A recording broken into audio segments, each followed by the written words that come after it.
At pagkatapos, ito pa yung malala. Hindi ko maintindihan kung bakit may mga tao, sayang opportunity, dapat pinasok nyo na, ganyan-ganyan. Wala pong intention yung mga tao doon na manggulo. It's a birthday celebration.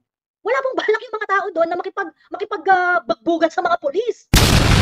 Bakit mo, ganyan, for some reason, naisip nyo, a bright idea, na dapat, sinunggod na ang Malacanang. Bakit gusto nyo makulong kami lahat doon? Ba't yan sasuggest ninyo? Eh kung yun ang naiisip ninyo, ba't di kayo gumawa?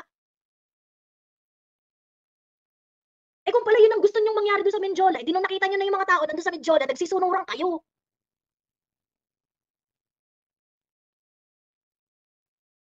Bakit biglang ang suggestion nyo ay sugurin? Bakit nyo kami pinapain? Bakit nyo kami pinapain? At bakit ang feeling ninyo ay napaka-bright ng idea ninyo?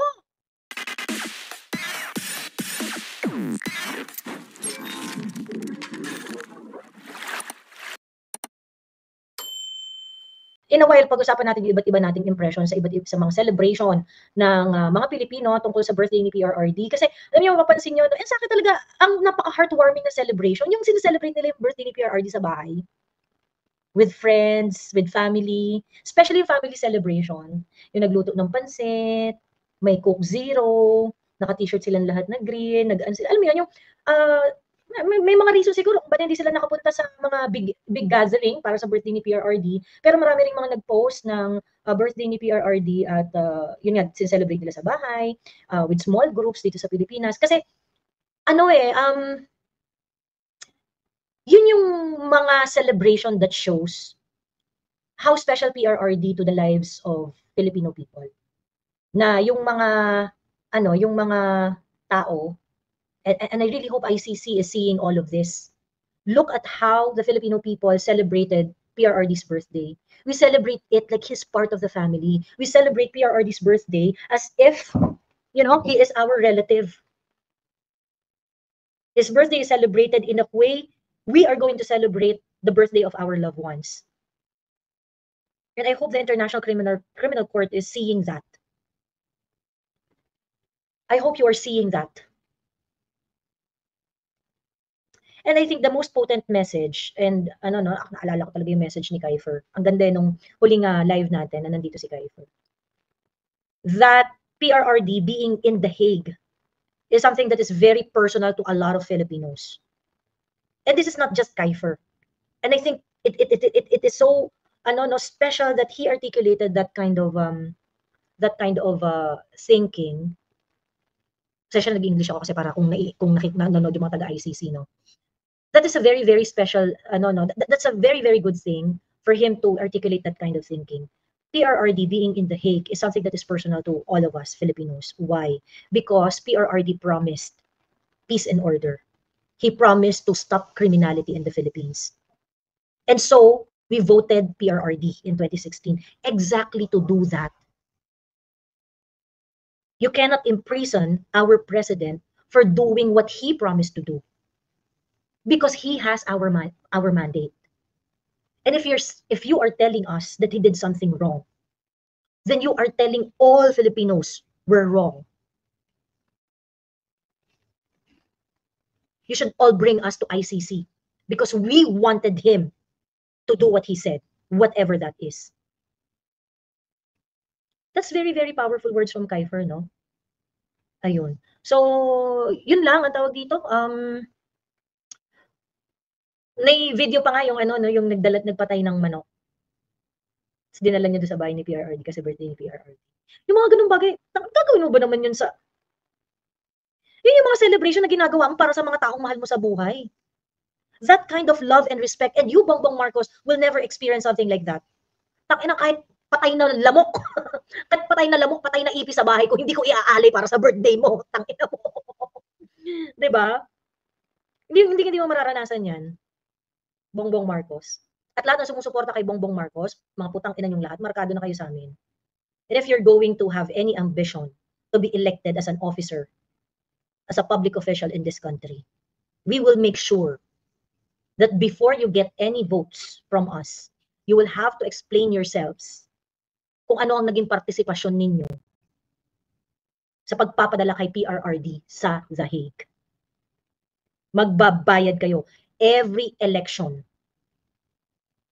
We are going to make that an election issue, a question that you have to answer before you get any government position. Kasi yung pagsuporta ninyo kay PRRD na makapunta sa The Hague, you're basically supporting lack of due process. You are supporting the transgression of our constitutional rights. So you will never escape that. We're going to ask you that question every time you're going to hold a government office, every time you're going to be, you want to be elected as a government official. And ito sa totoo lang, and lahat ng mga Duterte supporters, this is something that you have to remember. Dapat laging tanong yan sa mga government official. Kapag ba political enemy mo, willing kang baluktutin ang batas? Ayan, mga ganon. 'Di ba? Kapag ba yung amo mo ay may sinabi na may in-order sa'yo, kahit alam mong baluktot ang batas ng pag-interpret niya, kahit alam mong ang resulta ng kanyang order ay pagbaluktot sa batas, susundin mo ba? Yan. Ganon. Kasi ganun yung ganun yung nagiging ginagawa ng BBM-led government. Ganun yung ginagawa niya sa sistema natin. You know, it's not very easy to build a nation because you need to have laws carefully crafted to respond to the needs of our nation, of our society, of the population. Okay? And it's one thing to implement it and understand. What the BBM-led administration did, just because they want to eliminate a political enemy, wala silang pake. Kahit kahit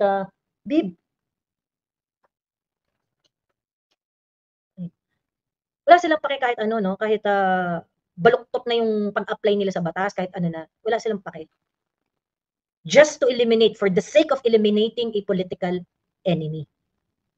And yung mga ganyang klaseng diskarte sa buhay, yan po ang malinaw na kawalan ng prinsipyo sa buhay. At ang mga taong walang prinsipyo sa buhay, hindi nyo po dapat pinapahawak ng government position. Kasi ibebenta kayo niyan. Ibebenta kayo niyan.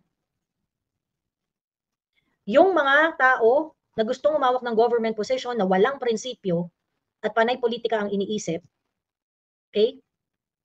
When they are confronted with adherence to the Constitution, at kung pati yon ay kaya nilang baluktutin, sagad na yun eh. Konstitusyon ay pag-uusapan natin dyan eh. 'Di ba? At kung yun ay kayang-kaya nilang baluktutin, ibig sabihin, ibebenta ka din nila. Wala kang kwentang nilalang para sa kanila. Dahil pati yung foundation of our nation, they are willing to dismantle it. They're willing to crush it just to fit their political agenda. Ayun. Ayun, teka, magbabati pala muna ako. Di pa pala ako nakakabati ng mga first honors natin na nandito. Si Pandalito, ayan, dami ng mga tao. Huwag niyo kalimutan na i-share ang ating live para mas marami tayong ma-reach na audience at makasama dito sa ating conversation ngayong gabi. Maya-maya meron akong mga na may magmo-monologue lang ako saglit. Siguro mga 1 hour lang. Tapos magpapakit na ako ng mga tao. Ayan. Hello, Pandalito. Ayan, first honor. Yes, you are first honor. Kim Gorgeous. Hello, hello. Ayan, meow, meow. Jer Riders, Cruz Maria Soledad, Baby, The Key. Hello. Rain, hello, hello. Prada Lucho, hello. Talaga sa Prada Lucho. Prada Lucho. Lumapit talaga ng stage si ma'am. Ayun. Maraming salamat sa pagpunta po sa Menjola. Ayan. May magkukwento ako ano bang mga nangyari sa birthday celebration kahapon ni PRRD. Beatrice Prudente, hello, hello. Zaidi Torjusen, hello. Nessa Onji, hello, hello po sa inyo. Cheryl Balena, Kristen Wilson, Luca Ret, hello. Chimmy Yen, Aldrin Ryan de Guzman. Pang ilan po ako? Nako, medyo madami-dami. Ayan. Pero parang feeling ko nasa top 20 ka naman. Ayan. Mamo Love Shupiken, hello, hello. Good evening, Miss Joey from Tokyo. Fe Alba, Aklas Pinas. Shot. Amin na. Amin na, parang feeling ko kailangan uminom. Para mawala yung mga bakti-bakteryang siningot namin sa Menjola at sa kalsada. Ayan, Carl Jeff Abad, hello, Sasuke. Spicy HK, Niha Sheng Sandayan, hello, Jay Cabral. Orlando Nicolas, Girly Adio. Chito Garcia, Snow White Apple. Babylin 10. Luchi Luch. Darwin Lomo, Melosa Selasnog. Ayan, okay. Hi, Tita Jen BF, hello, hello. Nakapag-recharge na ba? Oo. Nakapag-recharge na, ayan. Nakapagpahinga na, ayun. Actually, kagabi, kasama kami ni Attorney Trixie hanggang mga alas siguro ng madaling araw nandun kami. Nag-check-in kasi ako sa hotel na malapit lang sa ano, sa yung nandito lang rin sa Manila parang kasi nga Bulacan pa ako manggagaling eh. So, kailangan ko na ano no, yung medyo malapit dun sa mga event kasi malayo pa nga yung panggagalingan ko. Ayun. So, pagoda tragedy na kami ni Attorney Trixie. Nasa tulog muna siya sa sasakyan. Sabi ko, Attorney Trixie, teka lang ha. Kasi nakasakay nga lang ako sa kanya. Nahiya naman ako na makitulog dun sa sasakyan. Sabi ko, kunin ko lang rin yung kotse ko para ano, makatulog lang rin ako dito. Pagbalik ko sa pinag-check-inan ko na hotel, pagkatapos maligo, kasi ilabas kami na ulanan eh, dahil medyo nag-drizzle nga sa Manila, no, sa Liwasang Bonifacio. Ayun, so kailangan mo maligo, ganyan-ganyan. Hala, pagkatapos kong maligo, maangat na talaga yung kaluluwa ko sa katawan ko. Ayun. Sabi ko, magpa-power nap lang ako. Ayan, hindi na ako nagising. Nagising ako alas 7 na ng umaga. Ayun. At kailangan ko na uminom ng ibuprofen. Ayan. Okay. Hello. Shoutout ko lang yung mga na-meet ko kagabi. Sana wala akong makalimutan, no? Yan, si Don, si Chris, si Maglalayas TV sa TikTok. Hello. Yung mga nagpa-picture, lahat na nagpa-picture, hello sa inyo. Shout out din doon sa ating bagong kaibigan si Romeo Ong TV. Ayan. Yung in-impersonate niya yung si PRRD, ang galing-galing niya. Ang galing-galing niya at ang solid ng kanyang ng boses as a folk singer, napakahusay niya. Ayan. So i-follow niyo rin yun, no? Romeo Ong TV. Ang galing niya. Ayun, talagang he kept all of us entertained kagabi doon sa rally sa Mindiola. Ayan. Okay. So anyway, ayun, ito, shoutout na sa'yo, Renz Fur, ayan, Baguio City. Hello, ayan, okay. Shoutout din kay Mayor Magalong, di ba, na no fear. I mean, I really appreciate, Mayor Magalong for consistently talking about corruption. Ako meron akong mga reservation kay Mayor Magalong kasi nga parang, hindi ba siya yellow, ganyan. But he's very, very consistent dun sa kanyang mga kritisismo at sa kanyang mga kritisismo about corruption. And for me, sabi ko nga, consistency is very, very important for me. Ayun. So, even after na pag-initan nga yung Noisy 37, he kept on talking. Diba? He kept on talking. And ako, I appreciate that, no? Kasi parang, ba't hindi nyo maano si Mayor Magalong? Hindi nyo maaway. Diba? Hindi nyo maaway si Mayor Magalong. Ayun. So anyway, ba't hindi masabihang fake news? Diba? Ayan, okay. Ate Ging, hello. Ayan, maraming salamat Ate Ging sa pag-join. Hindi rin to natulog kagabi at siya ay nanonood ng mga kaganapan sa birthday ni PRRD from Taiwan. Ayan, okay. Ay, oo, pati Spain. Ano pa lang, bukas pa lang rin magse-celebrate. Madrid, Ma'am Emelita Potente? Tama ba? Sa Madrid? Na-post ko to eh. Sa 30 pa nga kayo. Ayan.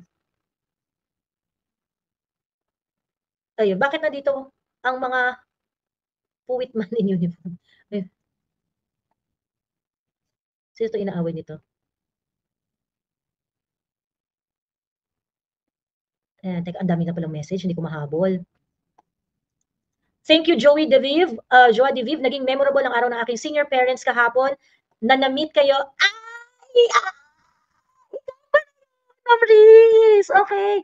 Na-meet namin si Mommy at si Daddy. Okay, kasi nga, ano ang tawag dito? Sige, simulan ko na natin. Pag-usapan na lang muna natin. First nating pag-uusapan ngayong gabi is yung nangyari kahapon. Okay? So, medyo medyo talagang mahirap mag-organize naman talaga dito sa Metro Manila ng mga rally supporting PRRD. Mag-aminan tayo, okay? Mahirap talaga mag-organize dito ng rally. Kasi for one, hindi naman talaga supportive yung mga local officials lalo na pag nalaman nilang maka-PRRD ka. Hello, sa Bulacan nga, nabili lahat ng mayor, lahat ng doon. Lahat ng congressman doon nabili, na pumirma ng impeachment ni Inday Sara. Yung mga mayors din doon ng mga dating Duterte supporters, karamihan sa kanila nagbaligtara na din, di ba?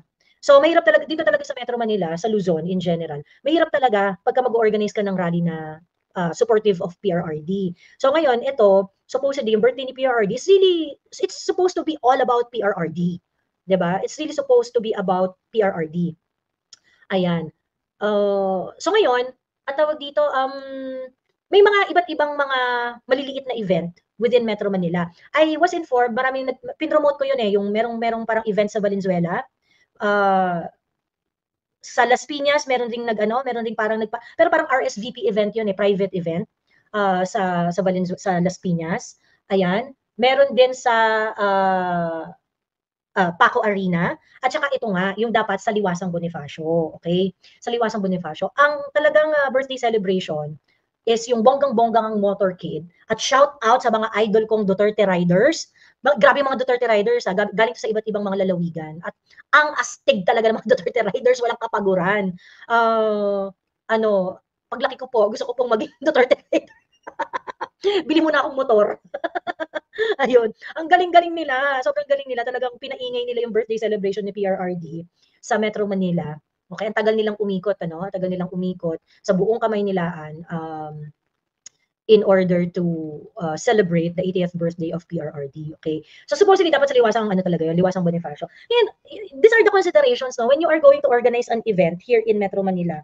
These are the considerations. Ang isa sa mga considerations diyan is where are you going to hold your rally, your mass gathering. Kasi may mga rules 'di ba? May mga rules kapag magkakaroon ng mass gathering, ng rally or something like that. Ang general rule diyan is that you really have to get a permit from the LGU. Kung saan man yung rally na mangyayari na pagdadausan ay isang public place, okay? Kung ang pagdadausan ay public place, okay? You will have to get a permit, okay? Pero nagkaroon na kasi ng rules na kapag ka sa Freedom Park mo gagawin ang rally, hindi mo kailangan ng permit. Okay? Na hindi mo kailangan ng permit. Okay. So ngayon, okay, sa Manila, ilan lang ba ang Freedom Park sa Manila? Okay. Freedom Park in Manila. I really need to explain this, no? Kasi madaming kupal Madaming kupal na nagdudunong-dunungan, wala namang participation sa mga organization. Ako hindi ako part ng pag-organize ng kahit anong rally dito sa Metro Manila. I am just a participant. Kaya hindi rin ako kupal. Nakukupalin yung mga organizer doon sa mga trip nila. Okay? List of Freedom Park.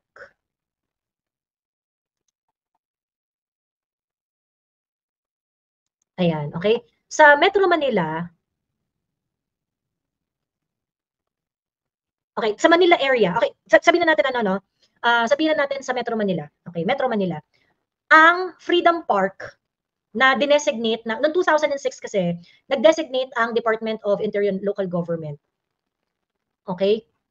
Ng mga Freedom Park. Okay? Sa Metro Manila. Ang na-designate sa Caloocan ay dun sa may bandang LRT1 west side sa Grace Park. Okay? Sa Manila naman, okay, ito ang mga Freedom Park. Plaza Miranda, Plaza Dilao, okay? Plaza Moriones, okay? Yung Plaza Dilao ay sa Quirino Avenue. Paco, Manila, Quirino Avenue. Ayan, okay. Tapos Plaza Moriones, ito ay sa may Tondo, Manila. Okay? Liwasang Bonifacio. Okay? Liwasang Bonifacio.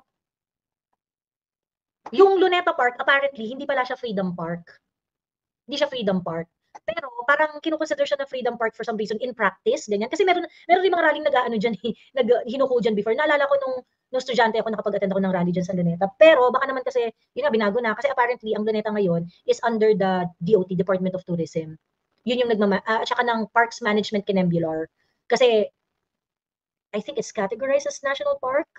Ayan, so iba yung rules sa kanya. So apparently, hindi pala siya Freedom Park, yung Rizal Park. Okay? Sa Makati, yung Paseo de Rojas Corner, Makati Avenue is a Freedom Park. Marikina Park, Marikina Freedom Park, the one in front in Marikina City Hall is a Freedom Park.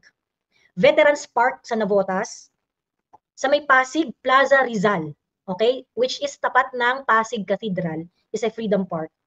Etong maganda, Quezon City, Quezon Memorial Circle. Ayan, ito medyo familiar tayo lahat dito kasi medyo panorte nga ako. Is a Freedom Park. Designated Freedom Park by the DILG in 2006. Sa San Juan, Pinaglabanan Shrine is a Freedom Park. Okay? Sa Valenzuela naman, yung park sa harap ng Valenzuela City Hall, Valenzuela's People's Park is also a Freedom Park. Okay? Yan po yung mga Freedom Park dito sa Metro Manila.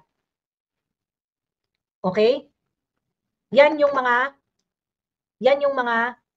Freedom Park dito sa Metro Manila. Okay. Teka lang ha, ang dami yung comment, hindi ko ano.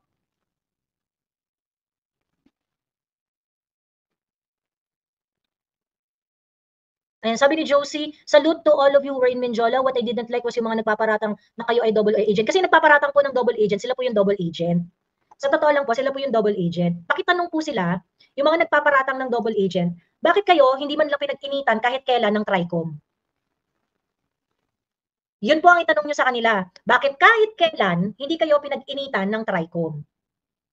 And also, okay, dun sa mga live na pinagbububuran ninyo sa channel nyo, merong mga nakapanood na kung saan sinasabi nyo na si Martin Romualdez ay hindi naman talaga sabik magpresidente. Wala na, hindi naman rin kasi pinagbububuran yung mga live nyo na yun eh. Na 20-20 lang naman ang nanonood. So siguro yun yung mga importanteng tanong na dapat masagot, no? Ba't di kayo pinag-iinitan ng TRICOM?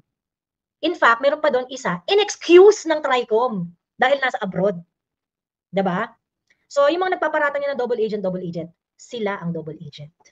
Ayan, sila ang double agent. Okay, so mabalik tayo doon nga sa nangyari sa rally kahapon dito sa Metro Manila. So, again, it's really very difficult to organize here. Simply because kalaban mo lahat ng LGU dito. Okay? Of course, they're going to say, ay, may rules, merong ano, ganyan. But they're really going to make it difficult for you. Ang example dyan ay sa Liwasang Bonifacio. Ang Liwasang Bonifacio po ay Freedom Park. Okay? Every time na nagkakaroon ng rally dyan, hindi mo kailangan mag-ask ng permit.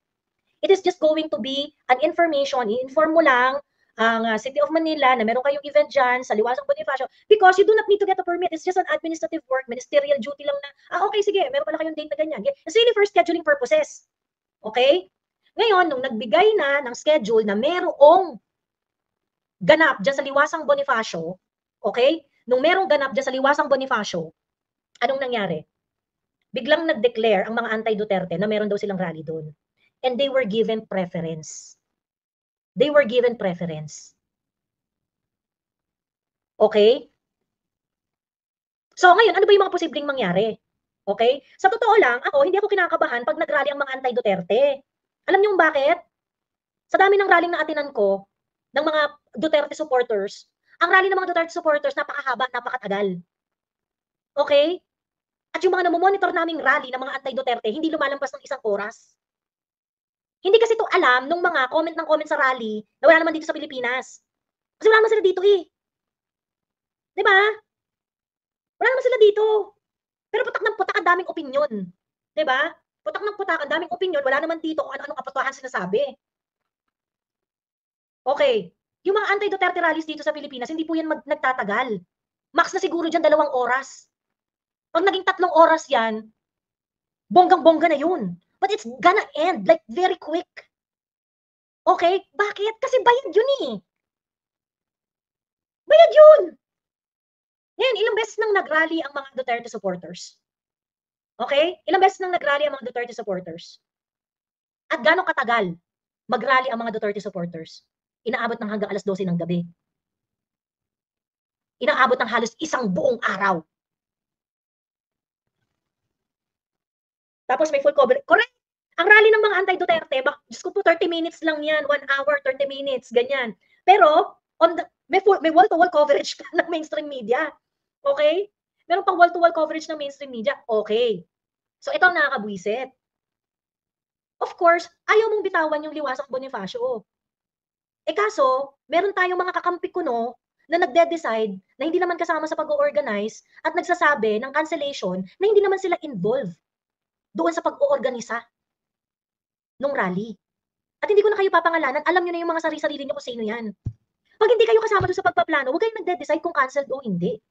O dahil sinunog nyo ng sinunog yung Liwasang Bonifacio, kasi hodang sinasabi pa ng iba, huwag kayong pupunta dyan kasi anti-Duterte rally yan. Na para bagang, pagka nagpunta doon ng mga tao, binrand nyo na as anti-Duterte. Tingnan yung ginawang pansusunog doon sa ginawang rally doon sa Liwasang Bonifacio. Nasunod-sunod ang posting at ang pagsasabi na huwag kayong pupunta dyan. Kasi anti-Duterte ang pupunta dyan. Bakit hindi nyo ba alam na mga anti-Duterte pag nag-rally, 1 oras lang? Binigay nyo talaga yung the whole day sa mga anti-Duterte? Parang kayo yung ano, ha? Parang kayo yung salot. 'Di ba? So ngayon, merong mga yung ano 'no, yung nag-organisa diyan sa rally sa Liwasang Bonifacio, ganyan-ganyan. They did what they have to do. In-inform nila yung munisipyo na meron silang event kaso nga lang syempre mas prioritize yung kakampi yung mga anti-Duterte. Okay? At pagkatapos, yung mga backup dancers na mukhang pinapaboran nila yung fact na mas nakakuha ng Liwasang Bonifacio yung mga anti-Duterte, nag-decide na sila para sabihin na cancel dyan sa Liwasang Bonifacio. And so, it left no choice dahil sinunog na yung mga nag-organize ng Liwasang Bonifacio Rally ng kapwa nila DDS Kuno, okay? Dahil sinunog niya na sila, they were left no choice but to decide ng another venue. Ngayon, kaya nga yung nangyari diyan, ayaw wala ang understanding ko no kasi yun yung Freedom Park eh, yung Liwasang Bonifacio ang Freedom Park eh. Safe doon. Pagka doon ka nag-rally, safe doon. Ganyan. Okay? Okay? So ngayon, pagdating dun sa ano, sa Bonifacio, they were trying to get a permit para magkita-kita tayo sa Bonifacio Shrine. Well, what I understood is that magkita-kita tayo sa Bonifacio Shrine para pagtapos na yung mga anti-Duterte, tayo naman mag-occupy ng Liwasang Bonifacio. Okay? Kasi kung critical lang mag-isip tong mga ibang mga DDS na to, okay, sana alam ninyo na hindi naman magsistay doon yung mga anti-Duterte ng 24 oras. At ang birthday celebration ni PRRD ay expected na magtagal ng bonggang-bongga. Diba? Eh kaso wala naman kasi kayong alam sa organization, nandiyan kayo sa malayo. Tapos ang dami niyo pang sinasabi, dapat. Pag wala dito sa Pilipinas, huwag ka dapat dyan. Okay? Ako rekta akong tao. Pero pinaka-ayaw ko sa lahat yung pinuputang ina ko. Yan ang pinaka-ayaw ko sa lahat. Hindi ko kayo aatras sa mga putang ina nyo. We are risking our lives and limbs here. Mga congressman nga nakikipagbardagulan ng mga putang ina nyo. Diyos ko, tigilan nyo ako. Anyway, ayun na nga. So ngayon, even the permit na sinik nila sa Bonifacio Shrine, dahil medyo last minute na nga yung Bonifacio Shrine, hindi rin sila pinayagan. Okay? Hindi rin sila pinayagan doon. So there is no choice but to look for another Freedom Park. Okay? There is no choice but to look for another Freedom Park.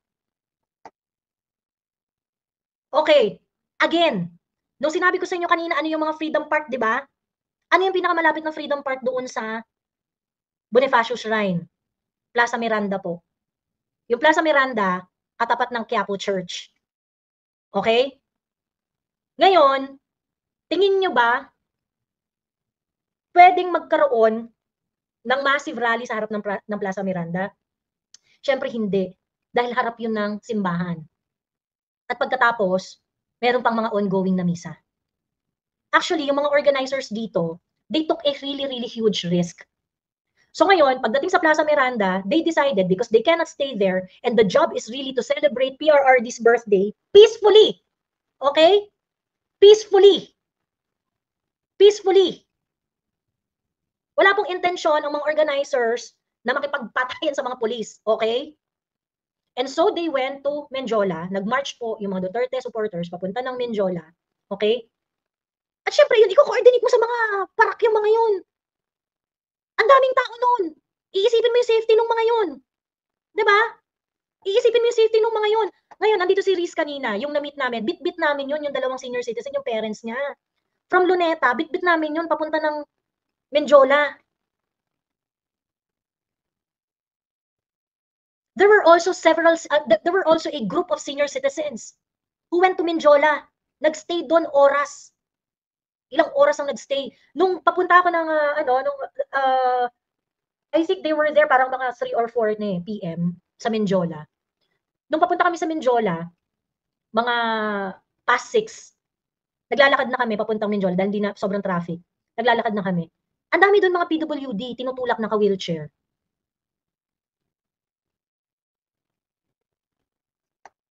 Wala pong intensyon yung mga rallyista kahapon kundi mag-celebrate lang ng birthday ni PRRD.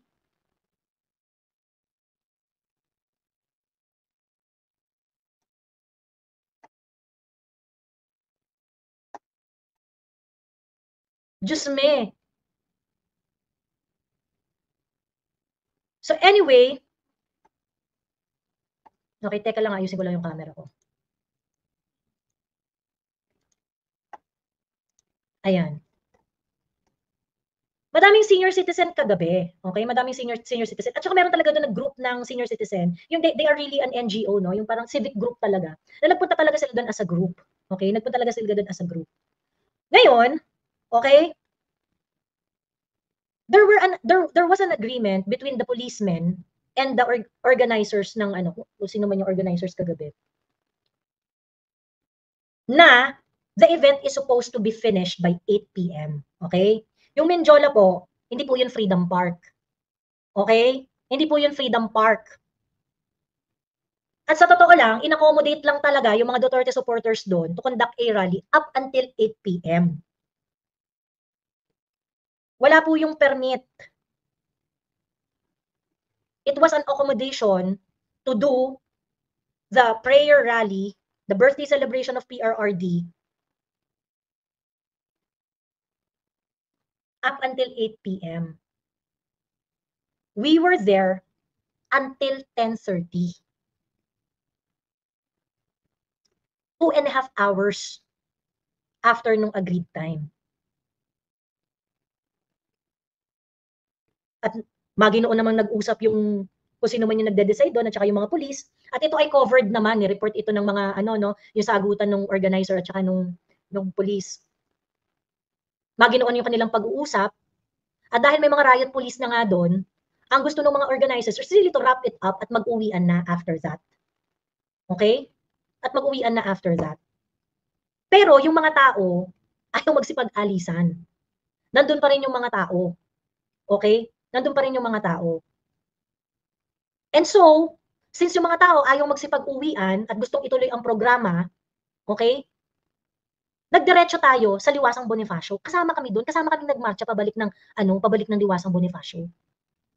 Ganon. So kung saan nyo man nakukuha yung mga kwento ninyo na iniwanan ng mga vloggers ang mga tao doon, ay hindi ko alam kung saan pek-pek nyo kinukuha yung kwento ninyo. Ayun. Pagpakantot kasi ng pakantot, make sure di nababawasan yung utak. Pero hindi nag-halusinate ng kung ano-anong kwento. Okay? Ganun dapat. Anyway, okay. Wala pong vlogger na nang iwan doon. Yung mga vlogger po doon, kasamang nagmarcha ng mga tao. Dahil ayaw nga mag-uwian ng mga tao. Pero hindi mo rin pwedeng i-risk yung pag-disperse sa mga tao na yon dahil maraming matatanda at PWD na nag-attend ng rally na yon.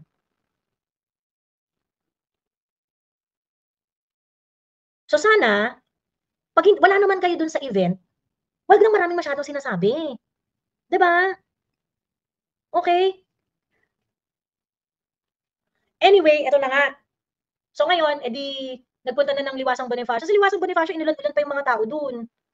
Inulan-ulan pa yung mga tao dun, hindi rin sila nag-alisan. At siguro, nabawasan na lang talaga yung mga tao nung, kasi pagod na rin talaga yung mga tao eh. 'Di ba? Pagod na rin yung mga yun eh. At kaya ako sobrang shoutout talaga dun sa mga Duterte riders, no? Yung mga Duterte riders, mas maaga sila eh, sa karamihan. Kasi nag-ride pa sila bago sila nagpunta sa Menjola. Ayun. Ayun. So anyway, yun ang katotohanan doon. O ngayon, another issue is, ginawa daw na platforma sa pagdarally, yung rally sa Menjola. Hindi naman po sa pag-aano, okay? Hindi naman po sa doon lang tayo sa katotohanan, okay? Doon lang tayo sa katotohanan. Ginawa raw kasing campaign rally yung sa Menjola. Sige nga, yung mga nandun sa Menjola, tunog campaign rally ba yun? Sino ba yung mga speaker doon sa Menjola? Mga politiko ba ang speaker doon sa Menjola? Ang mga politiko po, nandun sa Paco Arena. Wala sa Menjola.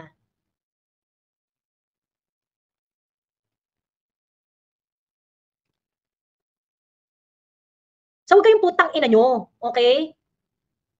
Na magsasalita to, ang ginawa campaign rally! Nanood ka ba? Alam niyo sa totoo lang, nakakapagod makipaglaban, pero mas lalo nakakapagod makipaglaban pagka merong kupal na nagpapa-hardcore pero hindi naman hardcore. 'Di ba? Ako sa totoo lang, I'll get any help kahit kasundo ko, hindi ko kasundo. Walang problema, I'll get any help.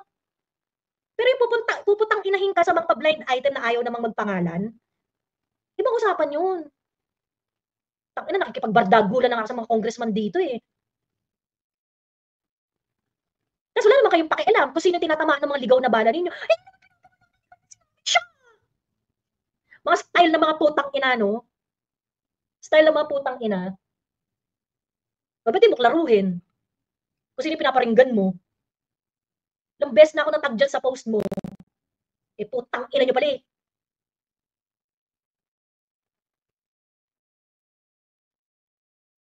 At pagkatapos, ito pa yung malala. Hindi ko maintindihan kung bakit may mga tao, sayang opportunity, dapat pinasok nyo na, ganyan-ganyan. Wala pong intention yung mga tao doon na manggulo. It's a birthday celebration. Wala pong balak yung mga tao doon na makipagbugat sa mga polis. Bakit nyo, ganyan, for some reason, naisip nyo, a bright idea, na dapat, sinunggod na ang Malacanang. Bakit gusto nyo makulong kami lahat doon? Ba't yan sasuggest ninyo? Eh kung yun ang naiisip ninyo, ba't di kayo gumawa? Eh kung pala yun ang gusto nyong mangyari doon sa Menjola, eh di nung nakita nyo na yung mga tao nandun sa Menjola, nagsisunuran kayo.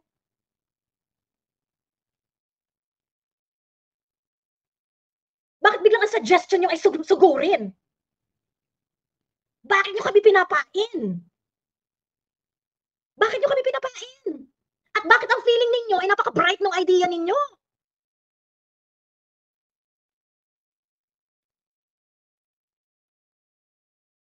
At bakit kayo nagsasalita ng mga ganyang bagay pero hindi kayo iniimbestigahan ng NBI? Eh kayo yung nag-i-incite. Kami, hindi naman kami nag-i-incite. We were there and we have no intention to have any conflict with the police authorities. We have no intention na makipagbasag ng mukha sa mga polis doon. At bakit itong mga taong to na nag-i-incite ay hindi pinanggigigilan ng NBI at ng PNP Cybercrime? At bakit kayo, putak ng putak, ay hindi rin pinanggigigilan ng TRICOM? Yan ang mga tanong.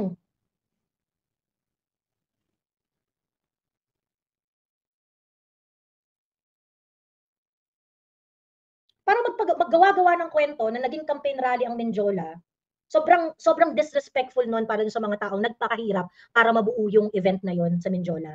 And I think they really risk a lot by forging an agreement that we're going to conduct a peace rally here sa Menjola. The police agreed. Sige, dyan kayo hanggang certain time lang. Ako naniniwala ako na mga taong walang nire-risk, kayo dapat yung list na tao na papakinggan namin. Wala naman kayo nire-risk eh. May pamura-mura ba? Tangina! Utang ina mo din, fuck you.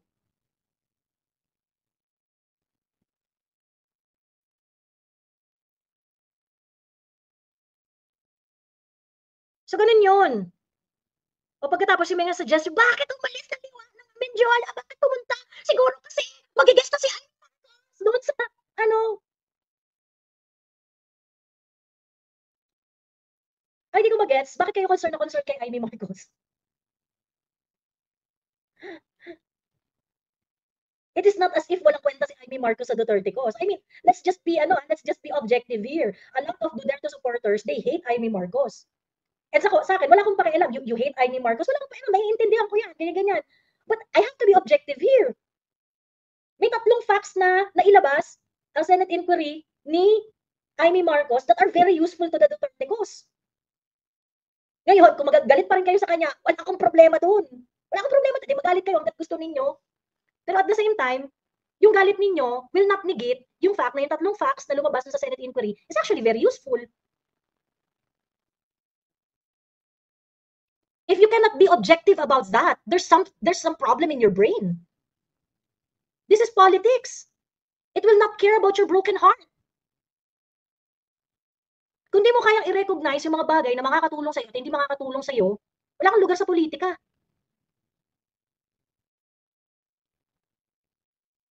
Kahit kahit pa tusok-tusukin nyo ng ano, kahit pakulamin nyo si Amy Marcos ngayon or magpakailan pa man at ibaon nyo talaga yung galit nyo sa kanya sa kibuturan ng mga puso ninyo. Yung 3 facts na lumabas doon sa investigation ni Senator Amy is something that is helpful, especially sa kaso ni PRRD sa The Hague. Yun na yun. Yun yung resulta doon. Actually, yun nga lang yung hearing ni Senator Amy na meron talagang gamit eh. Sa totoo lang.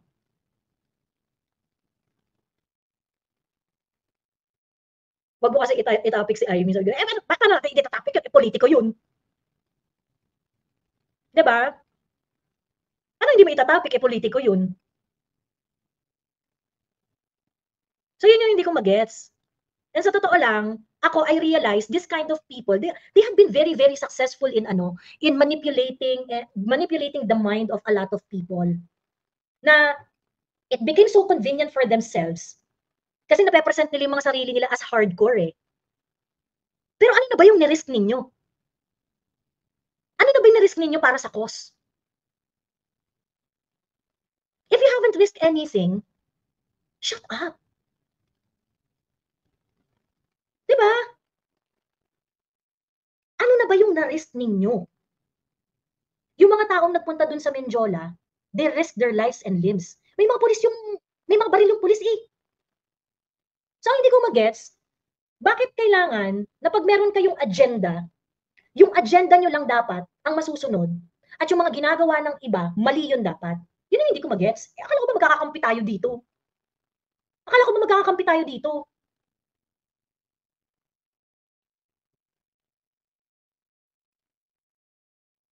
Bakit kailangan na itumba ninyo yung mga kakampi nyo para kayo lang ang magmukhang hardcore? Diba?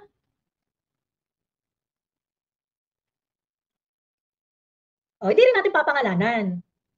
Diba? Hindi rin natin papangalanan. Pero hindi ko rin i-deny kung sino. Hindi ko, ay hindi yan yung sinabi niya sa comment section, ay hindi yan yun. Wala rin ganun, di ba? So that you can get your own medicine.